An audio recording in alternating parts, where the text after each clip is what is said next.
Well, as you can see, the Gen 10 is doing beautifully, even with these wild winds. And in fact, we've had one tree break already because of these winds.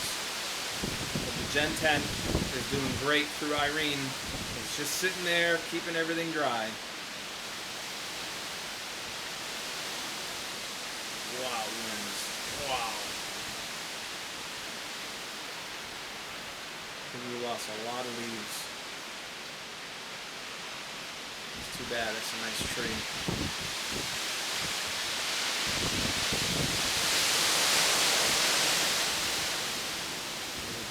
Big burst.